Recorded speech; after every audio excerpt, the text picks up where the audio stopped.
Amazing day mga kakotse. This is Reynold Bio from Toyota Balintawak. Nagbabalik para sa karagdagang video ng Avanza variants natin. Tapos na tayo sa Avanza 1.3J. Ngayon naman, ang ipapakita ko sa inyo ay ang Avanza 1.3E variants mga kakotse. Mga kakotse, yung makikita nyo or i-feature nating video ngayon is automatic or yung CVT mga kakotse.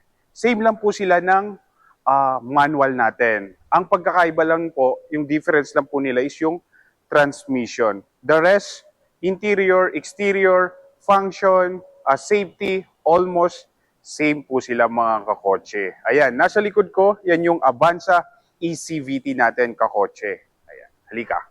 Ayan, oh. Makikita nyo dito sa likod, parang nakita ko na kaagad yung difference doon compared sa J natin. Ayan, meron siyang high mount stop lamp. Ayan, LED na po yan mga kakotse. And then, yung antenna niya naka-fin type na po. Hindi siya full type mga kakotse. Tapos, E variants. And then, meron siyang 2-eye sensor and plus back monitor mga kakotse. Ayan, yun yung difference niya kaagad dito sa exterior mga kakotse. Nga pala, ang price ng eCVT natin for the automatic, nasa 1,016,000 to be exact. And then for the manual naman po, nasa 959. Color option natin mga kakotse, medyo madami-dami. Kung sa J, tatlo lang. Dito merong silver, black, yan yung nakikita nyo. Greenish gun metallic. Actually, may nakita ako, greenish gun metallic. Iyan, mga kakotse. Yan yung greenish gun metallic natin. Yan. Oh, ang dami naming unit ng Avanza. This one right here is color black.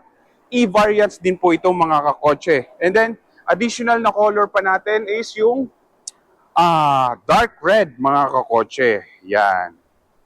O, di ba? O, ground clearance, almost same. Magkakaparehas lang naman po sila. Seating capacity, 7. And then, the engine niya is 1.3. Yan. Meron tayong 1.5, yun yung top of the line mga kakotse. Max output, 98. And then the torque or the pulling power is nasa 122.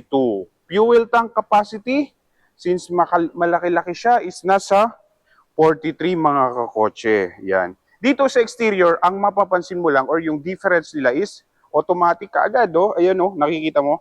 Ayan, naka-mugs na po siya.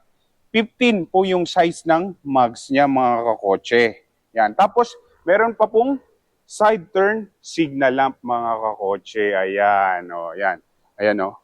And then, dito naman po sa harapan, ang big difference niya is, meron na siya, kompleto na mga kakotse. Meron na pong fog lamps. So, di ba? Kompleto na. Hindi mo na kailangan bihisan ito. Yan. Automatic na. Di ba? For the city drive, within the metro, para hindi mangalay yung paa mo, dito ka na sa automatic. Yan, yan mga kakotse. Yan. Di ba? Sa pang-ikot sa exterior natin. Yan. So dito sa exterior, mapapansin mo, meron siyang ang difference, 2-eye sensor, back camera or back monitor, fin type, high mount stop lamp, LED, yan. Tapos, meron na siyang side turn signal lamp sa mirror niya, and then naka-mugs, and then may fog lamps. Yan po yung exterior difference compared doon sa lower variants, which is the J variants natin mga kakotse. And then for the interior naman, halika, pasokin natin, samahan nyo ako. Yan. Yan. For the interior, yan. Actually lahat po ng Avanza mga kakotse, wala po siyang up and down or yung naka four-way lang po yung mga upuan natin sa driver side, pati rin po sa front passenger side. Wala po siyang pataasan. Yan. Yan. Unlike sa Veloz natin, meron po naka six-way po siya. Ayan. Yan. Dito po mga kakotse, ang kagandahan dito sa E natin, meron na siyang auto fold and then just like the same, the Avanza J, meron siyang powered na rin po yung pag-adjust ng mga mirror. Ang naad lang dito sa E natin is meron na siyang auto fold and power retractable mga kakotse. Yan. Oh, di ba? Same na same sa Avanza natin. Maluwag, more space, legroom, and headroom mga kakotse. Mataas siya, oh. Di ba? Yan. Yan.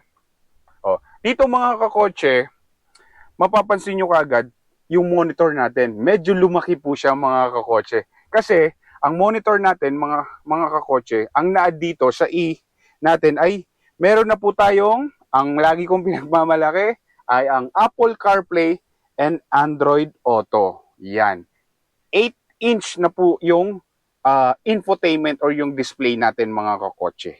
Yan, di ba? Tapos meron ng sun visor ang front passenger. Sa J kasi wala yan. And then dito po sa steering wheel natin, may controls na rin po mga kakotse, di ba? Ayan o. Oh, yan. Tapos mas malaki yung monitor natin. Yan. O, di ba? O, tapos aircon natin, almost the same dun sa J natin. Dito mga kakotse, ayan, tulad nga ng nabanggit ko kanina, automatic, tsaka yung manual natin, halos parehas na parehas mga kakotse. Yan. Meron din po itong long sofa seat configuration natin. Ayan. Dito lang po, pag sa automatic tsaka manual, ang pinagkaiba lang po nila, ito, yung transmission. The rest, wala na po kayong mahahanap. Yan. Meron din controls yung manual. Ayan. O, diba? O. Yan. Halika, dun tayo sa rear. Hindi ko napakita sa inyo sa J natin yung video natin sa rear. Dito. Para sa cargo. Ayan. Oh.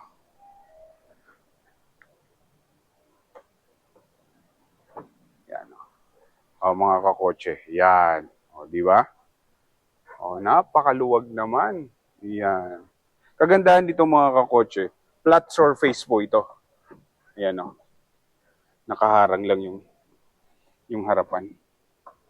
Yan. Yan. O, may compartment ka na. Di ba? Ayan. Spare tire. Ayan. Dito po yung pagtanggal. Yan. O, di ba? Yan. Ito, same dito. Meron siyang long sofa. Ayan. Malaki. Ayan. And then, i-add ko lang pala mga kakotse. Ang speaker nito is 4 na. Doon kasi sa J, 2 lang po. Yan. O, di ba? O, pag may cargo kayo, ayan. O. Di ba? Yan. Dito. O. Napaka-spacious. Yan.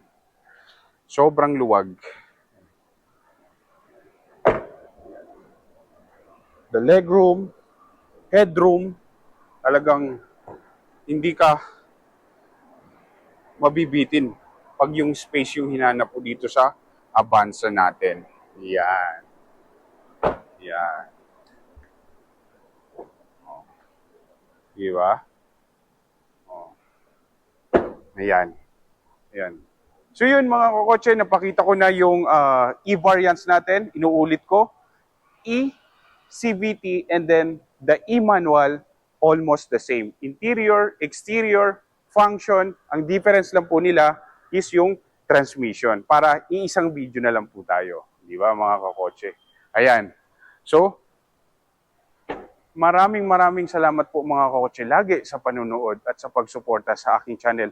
Next video natin, yung last variants, which is the 1.5G top of the line mga kakotse. Ayun. Tulad nga sinabi ko, lagi pong mag-iingat and always drive safe mga kakotse. Bye!